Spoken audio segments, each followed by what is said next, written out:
तल तक पहुँचते पहुँचते पूर्णतः वो बतासा निराकार हो गया। अनंत काल से आज तक रसमय, गंधमय, स्पर्शमय, आकार प्रकार आकृतियाँ सभी संसारी जीवों को प्राप्त होती थी, संस्थान प्राप्त होता था। महावीर को भी इसी प्रकार सब मिलते गए, किंतु इस भाव में उन्होंने ऐसी साधना की, वहाँ आकृति अनंत काल के लिए ऐसी कृति बन गई, वो कृतकृत्य हो गए। मैंने सोचा था निर्वाण कल्याण हो रहा है और लाडू चढ़ाने की परंपरा है, हम भी उसमें शामिल हो जाए। उसी बीच में सब बोलियां तो हो चुकी थी, तो बोले जब तक पूर्ण नहीं होते तब तक तो कुछ बोलता नहीं, तो हो गई थी, पूरी हो गए, अच्छी बात। लेकिन ये लोग बनिया लोग हैं, एक आध बोली और रख रखी थी, बोलने लगे। पहले तो 11,000, 21,000, 25,000, अब यहाँ आने के उपरांत 11 लाख से प्रारंभ। क्या मतलब? हाँ, हमने सोचा इनको भी कुछ सबक तो पढ़ाना पड़ेगा। सुनो, ये बहुत अच्छी बोली हो रही थी, इसके कारण और भी बोलियां तैयार हो सकती है। अब ये ध्यान रखो, इनको अध्यक्ष जी को बुलाया, देखो हमारा मन कर रहा है कि यह खारो पानी में पूरे धन राशि जाना चाहिए। आज का महावीर भगवान के निमित्त से यदि हुआ है तो इस प्रकार होना चाहिए। यदि हमें भी आपने अभिषेक कर लिया तो हमने भी हाउ कर दिया। देखिए क्या होता है, तो होता वही है जिस भाग्य का, जिस क्षेत्र का रहता है, वो बुलाता है, सबको बुलाता है, और अंत वो गतवा वहाँ पर इसके लिए तैयार हो गए। तो बहुत अच्छी है, आप लोगों ने एक प्रकार से मोह का त्याग किया है। वैसे पहले तो बोली में त्याग करना थे, वो तो लेने के लिए कर रहे थे, अब तो यह और इसमें वहाँ तक जाते जाते जाते जाते और भी राशि यदि कोई मिलाना चाहे, स्वागत है। नहीं, उनके यहाँ वहाँ पर जो हो रहा है ये तो सब लोग जानते हैं, लेकिन वहाँ पर जैनेतर, बल्कि यूँ कहना चाहिए पूरे अजैन के अलावा और कोई वहाँ पर है ही नहीं, और कम से कम भी हजारों के संख्या में वहाँ एक प्रकार से निष्प्रज्ञ क्या है, अहिंसा क्या है, धर्म क्या है, पाप पुण्य क्या है, और एक प्रकार से आपस में परस्पर परोपकार करने की ये परंपरा वहाँ पर हो, इस बात को लेकर के उनको अपने पैरों पर खड़ा करना, और आप लोगों के निमित्त से यह कार्य संपन्न होने जा रहा है। ऐसे ही आप लोग इन भक्तियों के साथ साकार धर्म एक प्रकार से वो भी आप जैसे ही आत्म तत्व को धारण करने वाले हैं, वे भी आप जैसे ही जानते हैं, सुनते हैं, सब कुछ कार्य करते हैं, किंतु यह रूढ़ी होने के कारण अपने आप को वो दीनहीन मानते हैं। लेकिन समूह शरण में कोई दीन की कोठी हो, है आप हो तो बना ही दोगे। वहां पर कोई भी दीन नहीं है, चाहे चक्रवर्ती हो चाहे सामान्य कोई भी हो, ये सब मनुष्य कोठी में आ जाते हैं। इसको देखकर आप देखने का सौभाग्य तो प्राप्त नहीं हो रहा है, लेकिन देखने से ये कम नहीं है। जिनवाणी के माध्यम से हम सुनते हैं, आंखें बंद करके देखते हैं कि आज भी वह दृश्य इसी पृथ्वी तल पर हो रहा है। साक्षात जिनेंद्र भगवान समूह चरण में बैठे हैं, उपदेश दे रहे हैं, और यही निष्परिग्रह का उपदेश वहाँ पर भी होता है। ऐसा नहीं है कि महावीर भगवान ने ही अल्प परिग्रह कोई पूर्ण परिग्रह का त्याग कर दो, ऐसा नहीं। कोई भी हो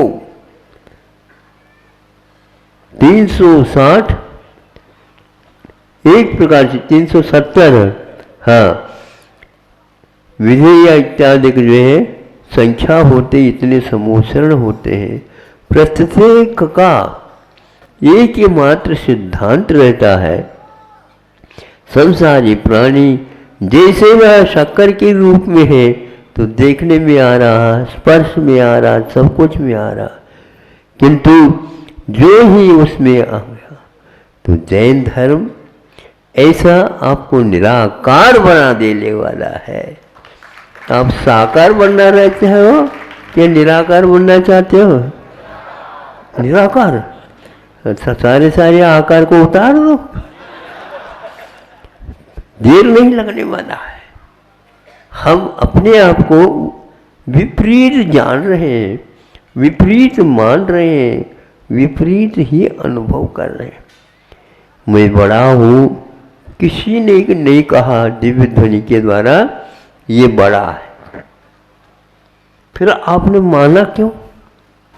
ये मनवा ही जाता है महाराज, मन में आ जाता है। तो दिव्य ध्वनि में मन में क्यों नहीं आया? ये मान्यता है। अब इस मान्यता को पूर्ण समाप्त करना है। हम कौन हैं? तो हम निराकार हैं और चैतन्य पिंड है। इसके अलावा हमारा कोई धन है ही नहीं। दूसरे धन को लेकर के अपने आप को धनी मत बनाओ। अपने भीतर की धन को, संपदा को बाहर लाओ और उसके द्वारा आप बनाओ। ऐसा आनंद किसी प्रकार से नहीं आएगा। बहुत अच्छा है, आज हम भी सुबह सुबह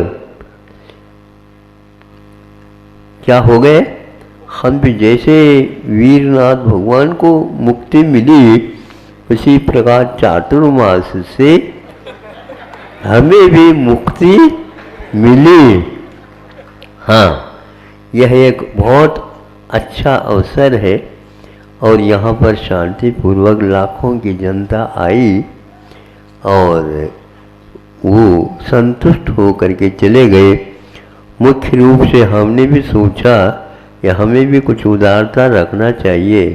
यहाँ पर थोड़े से बैठने की इत्यादि की अपेक्षा से जनता को सही ये व्यवस्थित नहीं हो पाता, लेकिन हम कोई बात नहीं, 2 मिनट कम से कम हम खड़े हो करके सबको आशीर्वाद और समय समय बांधा था, उससे पहले ही आकर के बैठ जाते थे पहले ही आकर के बैठ जाते थे। तो जो पहले बैठते थे उनकी ओर हम पहले हाथ नहीं ले जाते थे। पहले हुआ दूर से आता था, फिर इसके उपरांत सामने से यूं चला जाता था।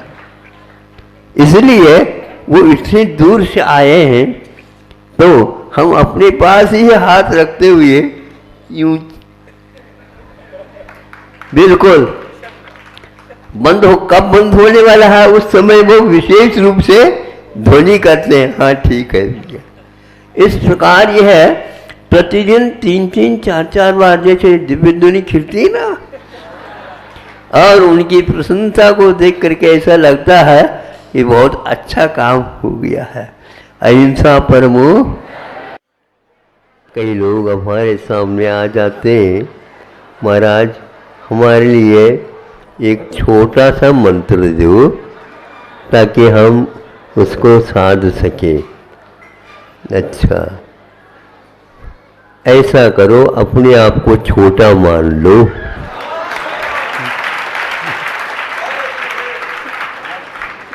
अपने आप को जो व्यक्ति बड़ा मानता है और छोटा मंत्र चाहता है, उसका उद्धार कैसा होगा बताओ।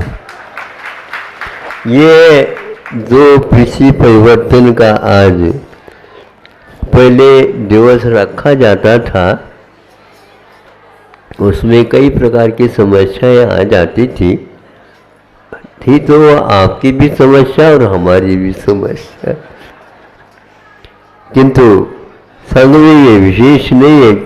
3-4 महाराज है तो ये बहुत जल्दी कार्य कम समय में और अच्छा हो जाता है। जब बिना बताए भी आप लोगों को संभव है कि मनोफर ज्ञान होने वाला है।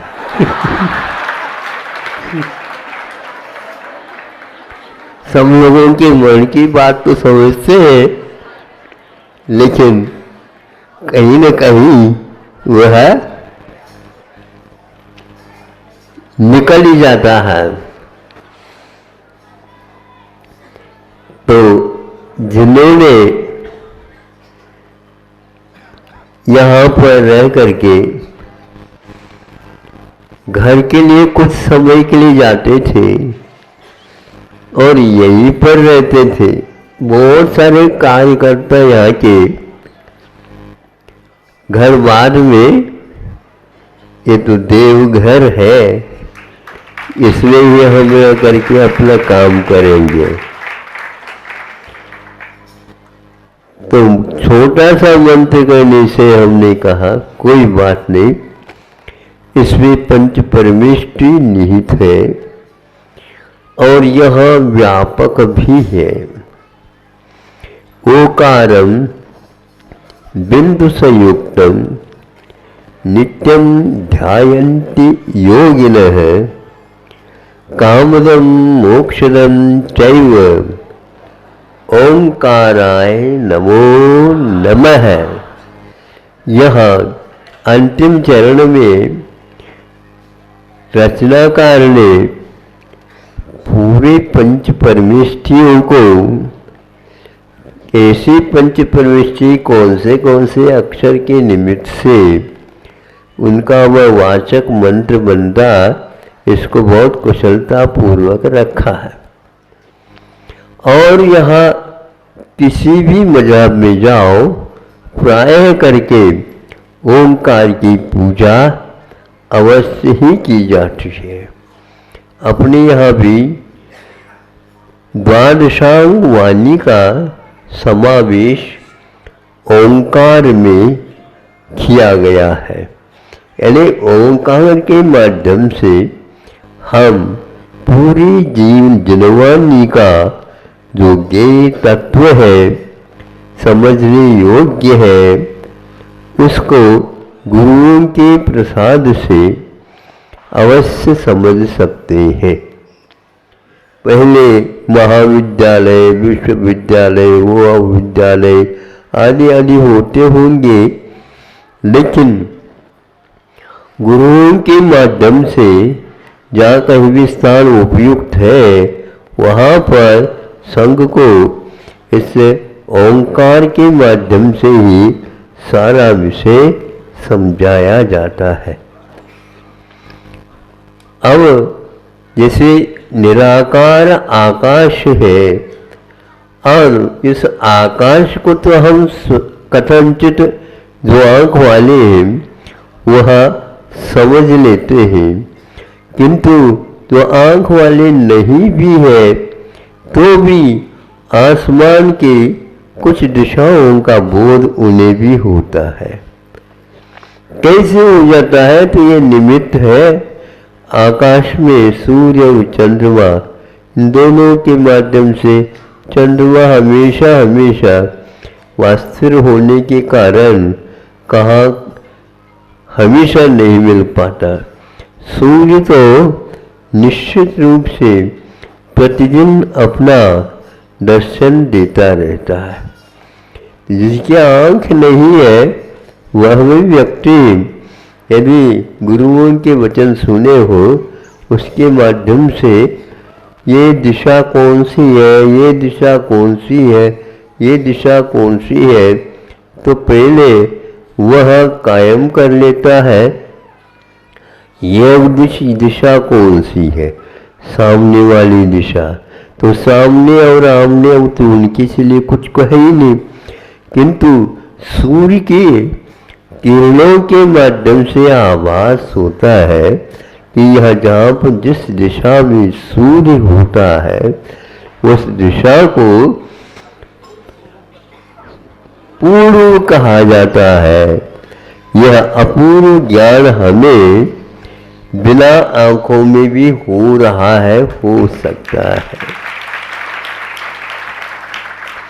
ऐसे गंधर्व परमेष्ठी आदि हम लोगों को बहुत सुविधाजनक मंत्रों के माध्यम से आज मूल तत्व को समझाने का प्रयास किया है।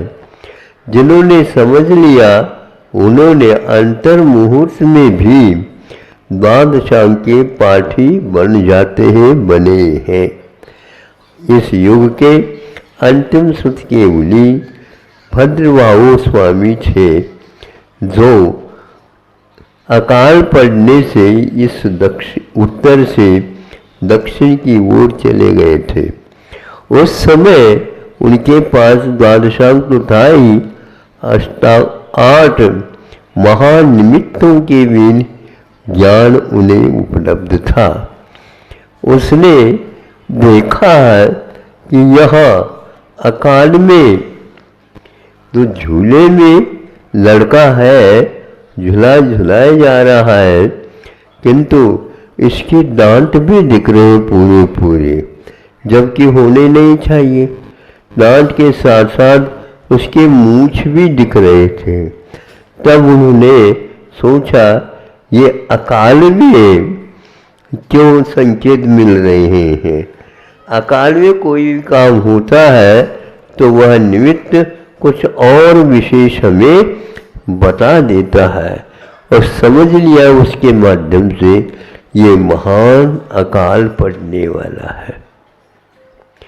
इसलिए यहाँ पर दुर्भिक्ष होगा, भिक्षा नहीं मिलेगी, मुनियों का निर्वाह हो ही नहीं सकेगा। श्रावकों के लिए भी कई समस्या आएगी, किंतु हम कहाँ तक प्रबंध उनका कर सकते हैं। और इसको छोड़ करके उनका जाना भी अशक्य था। बहुत विनय अनुनय किया, फिर भी गुरु ने कहा कि भैया हमें जाना अनिवार्य है, अकाल पड़ने वाला। महाराज हम भी तो है, लेकिन इसके उपरांत भी आप लोग व्यवस्थित करके देख लो। यह बहुत ही 12 साल का अकाल, अब क्या समझते हो? 1 साल भी यदि वर्षा नहीं हो तो यहाँ पर पूरा का पूरा कुछ भी नहीं, सूखा सूखा होगा।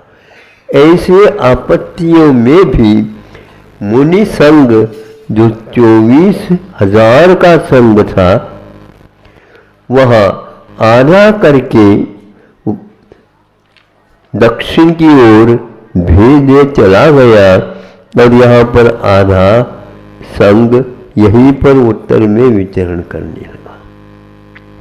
उस अकाल का प्रभाव चालू हो गया और धीरे धीरे शैथिल्य भी आने को तैयार हो गए हैं। बहुत परिस्थितियां हैं, आगम से सुनने से कैसे ज्ञात होता है।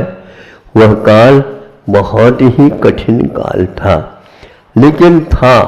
आज से वह लगभग 2500 वर्ष लगभग समझ लो आगे पीछे इतना काल व्यतीत हुआ।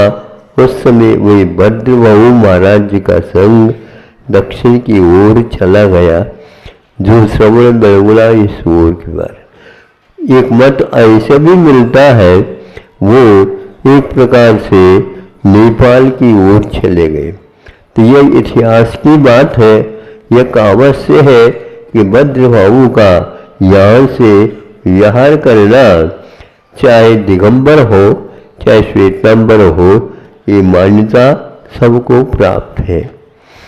इस पीछी को सुरक्षित रखना खेल नहीं था। यह संयम कभी भी छोड़ नहीं सकते। धीरे धीरे संयम की कमियां हो गई और आप देख रहे हैं अनेक मतांतर हो गए हैं, लेकिन फिर भी इस दिगंबरत्व की रक्षा के लिए प्राणी मात्र की रक्षा करना और अपने इंद्रियों को काबू में रखना, ये मुख्य दिगंबर मुनियों का यह व्रत माना जाता है, महाव्रत माना जाता है। उसी के पूरक और भी जो 28 मूल गुणों का समावेश उसमें हो जाता है।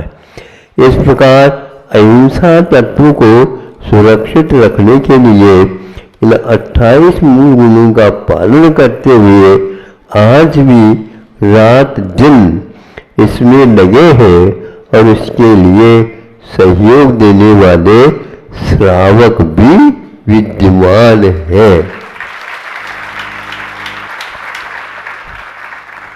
एक बैलगाड़ी है और एक ही किसान उसको चला रहा है, किंतु वह अकेला है, किंतु सामने 2 बैल जुटे हुए हैं। ये दोनों बैल ऋषभ कहलाते हैं और उसके माध्यम से जो कोई भी फसल आएगी उसको सुरक्षित वह घर तक पहुंचा देता है, ताकि विश्व ही 1 वर्ष तक उसका उपयोग कर सके। अकाल में भी श्रावक लोग कैसे क्या भोजन पानी आदि किया, एक बहुत ही अद्भुत बात है। उन्होंने भी श्रावक व्रत पाला, तभी श्रमण व्रत पल गए। यदि ये नहीं मिला श्रावकत्व तो निश्चित है ये बिल्कुल, इसमें कहीं भी संदेह ही नहीं है। संलेखना का वही प्रसंग शुरुआत हो जाता। कितने महाराजों को भी इस प्रसंग में नहीं मिला होगा आहार पानी आश्रय आदि, तो उनकी समाधि हो गई होगी। निश्चित रूप से चेलना की कथा पढ़ लीजिए तो सारा उसमें समावेश हो जाता है। तो यह पीछे 1 साल में एक बार बदल देती है ऐसा तो नहीं है, लेकिन फिर भी इसमें कठोर गुण में कमी, मृदु गुण में कमी आनी चाहिए, उसको कठोरता आ जाती है उसमें। उसके कारण छोटे छोटे जंतुओं का संरक्षण कठिन हो जाता है, इसलिए उसको बदल देते। बदलने का अर्थ ये भी श्रावकों के ऊपर ही आधारित है। जैसे महाराज ने कहा यह हिंसा परक उत्पादन नहीं है, किंतु अहिंसा परक है। यह विशेष बात है। ये मोर जो है एक मादा भी होता है और एक नर भी होता है। केवल ये जो पंख मिलते हैं यह नर मयूर के ही होते हैं, लेकिन ये भी ध्यान रखना इनका कायक प्रविचार नहीं होता है। कायक प्रविचार उमा स्वामी महाराज जी ने कायक प्रविचार का विश्लेषण करते हुए तत्व सूत्र में लिखा है कि विचार में एक प्रकार से वासना है, इसका प्रतिकार किया जाता है तो प्रतिकार के लिए काय प्रविचार होता है, शरीर के अंग में माध्यम से होता, किंतु यह सर्वत्र होता हुआ कम होता हुआ चला जाता है। किंतु जब मोर नाचने लग जाता है तो उसकी आंखों में से आंसू, पानी, मद या कुछ भी कह दो, वह गिर जाते हैं और उनको सामने वाला जो मादा मोर है उसको पी जाता है। तो उसके पीने से उसका गर्भ रह जाता है, ऐसा सुना था। इसीलिए मुनि महाराजों के हाथ में वो आती है पीछी। ऐसा तो नहीं कह सकते, लेकिन यह भी कुछ कारण होगा। सभी प्राणियों में विचार होते हुए भी इसमें यह एकमात्र अपवाद है। तो इस प्रकार इस संयम के रक्षण के लिए ये लेते हैं, श्रावक भी इसी के अनुगमन करते रहते हैं। वे भी कहाँ रहते मालूम है? घर में जब कभी भी आप लोग चूल है, ऊल है, आदि आदि जो साफ करते हैं उस समय बाहर का झाड़ू नहीं लगाते, किंतु ऐसी छोटी सी झाड़ू रहे जिसमें ये अपने छींक या हाँ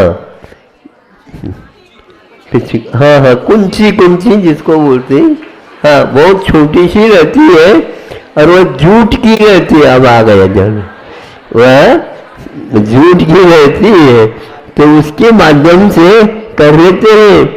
इसके उपरांत भी जब कभी भी चक्की चलाते हैं उस समय वह चक्की को ऊपर उठा करके और रखते हैं और भीतर से जो है जीव जंतु को साफ करके उसको परिमार्जित करते हुए आप लोगों की पीछी है,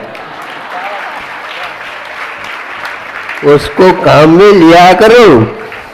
हाँ, हमारी पीछे मांग रहे हैं तो घर में नहीं रह सकोगी। हाँ, जल्दी जल्दी बाहर रहना पड़ेगा, उसको कर लो। इसके उपरांत भी जब वहाँ इतने सूक्ष्म दिखते रहते हैं जीव जंतु वहाँ पर न आए और हमारा आटा परिशुद्ध बना रहे, इसको बहुत ही चिंता के साथ और जिज्ञासा के साथ, सावधानी के साथ आप लोग करते करते यहाँ तक इस मार्ग को ले आए।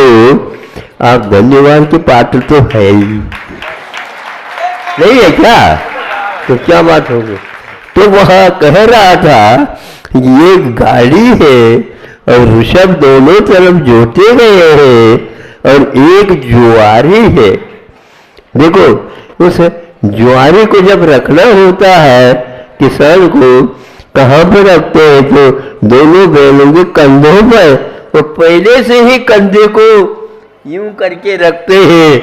वो वृषभ वो जानते हैं इसके बिना ये गाड़ी चल नहीं पाएगी। धन्य है वे वृषभ भी शाकाहारी वृषभ है और उसके माध्यम से फसल खड़ी हो जाती है और किसानियत हो जाती है। इस प्रकार आप जानते हैं कि इसकी परंपरा आज तक अक्षुण्ण रूप से चल रही है। इसी प्रकार आगे भी ये चलते रहे। ग्राहक बहुत कम होते जा रहे हैं, लेकिन मोती, माणिक, हीरा आदि आदि की दुकान में ग्राहक ज्यादा नहीं आते जैसे पान की दुकान में आते। उसके द्वारा उनका काम बहुत हो जाता है। ऐसे ही हमारे लिए भी ऐसे हीरा मोती माणिक के ग्राहक आ जाते हैं, मांगा रख देते हैं और रख करके क्या कहते हैं, महाराज ये तो हम प्रतिज्ञा करते हैं, इसलिए नहीं देखते और ये चलाते हुए जीवन पर्यंत हम इस व्रत को पालेंगे, ऐसे दृढ़ प्रतिज्ञा लेते हैं और भाग्य समझते हैं। अभी अभी आपके सामने इस प्रकार एक व्यक्ति लिया, 3-4 व्यक्ति और भी थे, उन्होंने ले लिया। हाँ, दे दिया। देना नहीं देना और लेना हम एक ही रखते हैं ग्राहक को। उसमें भी झगड़ा वगैरह होने की संभावना रहती है, भावना रहती है। तो ऐसा यह बिना कहे आप लोगों के सामने ये दृश्य बना। कई लोग बहुत दूर से आए, पहले से ही बात कर रखी होगी उन लोगों ने, लेकिन हम क्या करें, आकस्मिक ही यह भाव आया है। और आगे का तो हमने कल ही कहा था, दिवाली के दिन भैया हम तो जैसे भगवान मुक्त हो गए, उसी प्रकार इस चातुर्मास से आप लोगों के सहयोग से और यह विशाल आप लोगों ने जो मंदिर का निर्माण कर रहे हैं, इसमें भारत के दिशा दिशा से लोग आकर के इसमें सहयोग दे रहे हैं और भाग्य समझ करके और वे इसमें शामिल हो रहे हैं। किंतु बहुत दिन से कर रहे हो, थक तो नहीं गए? थक तो गए, मरा जब छोड़ कैसे सकते? छोड़ने की बात ही नहीं है। अब तो ये बिल्कुल बिल्कुल, लेकिन एक ताकत तो आ गई है। अब ताकत में बैठने से नहीं होती। अब तो आपको दिन रात एक करके दिशाओं की भी बोध, अब कोई आवश्यकता नहीं, यही एकमात्र अपने को करना है। तो करके लोग बहुत प्रतीक्षित है, कब हो रहा है, कब हो रहा है। तो क्या हो रहा है हमें भी तो बताओ। पंच कल्याणक, पंचों को पहले अच्छे ढंग से रखो, तभी पंच कल्याण की बात करो। हम तो क्या बोलते हैं उसको, कुमकुम पत्र बोलते आमंत्रण पत्रिका नहीं मानता मैं, उनकी भाषा में कह रहा हूँ, कुमकुम पत्रिका होती है। हाँ, और क्या क्या डालते ही वो साले वह मिले तो फिर पक्का हो गया, समझेंगे हम।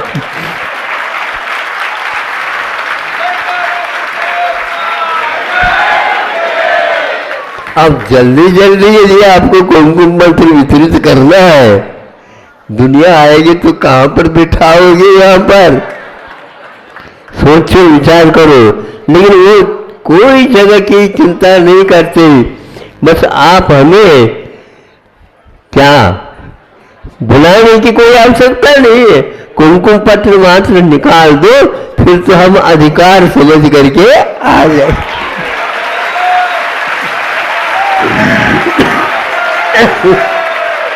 बहुत अच्छा, आज के उत्साह से तो हमें ऐसा लगता है बहुत जल्दी एक क्षण आने वाले हैं। अहिंसा परमो धर्म की इतनी तीव्र गति से अल्प समय में यह कार्य कुशलतापूर्वक यहाँ के समाज ने किया।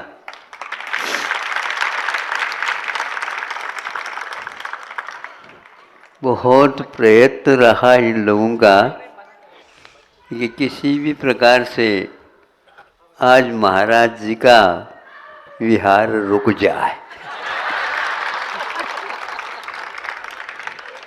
देखो, दुकानदार जो होता है, ऐसा ही किसी ग्राहक को वह उसके मनचाही वस्तु को देने के लिए तत्पर तो रहता है, लेकिन इसके जेब में कितना है ये भी जानना चाहता है।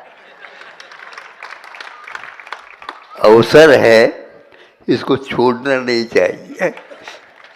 और आज सुबह आए, रात में मीटिंग ली और सर्वप्रथम, क्योंकि यह महानगर है, राजधानी है छत्तीसगढ़ की, यह प्राचीन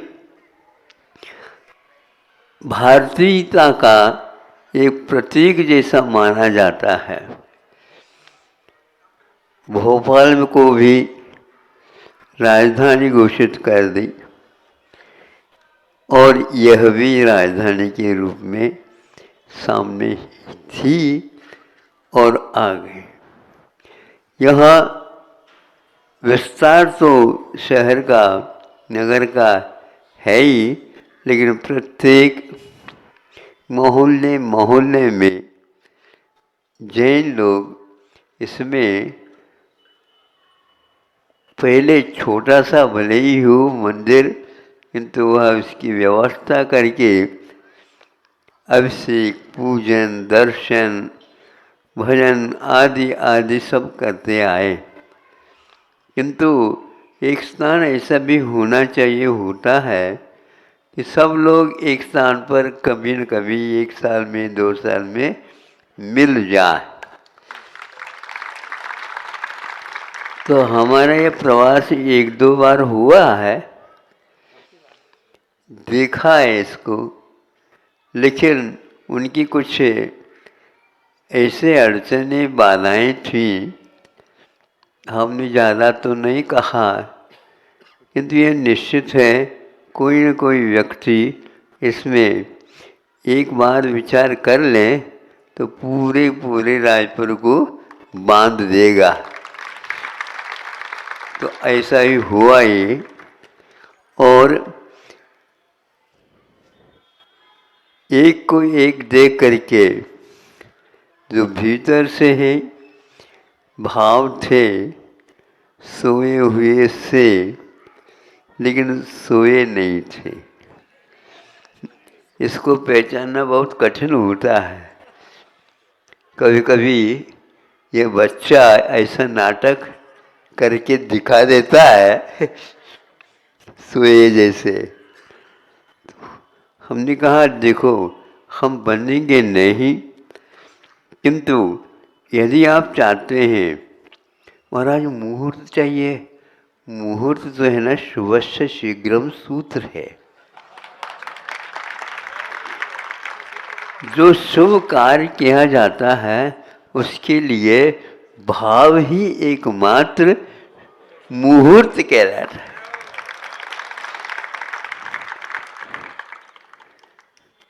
ब्रह्मचारी जी को पूछा कि बताओ, मन में आकस्मिक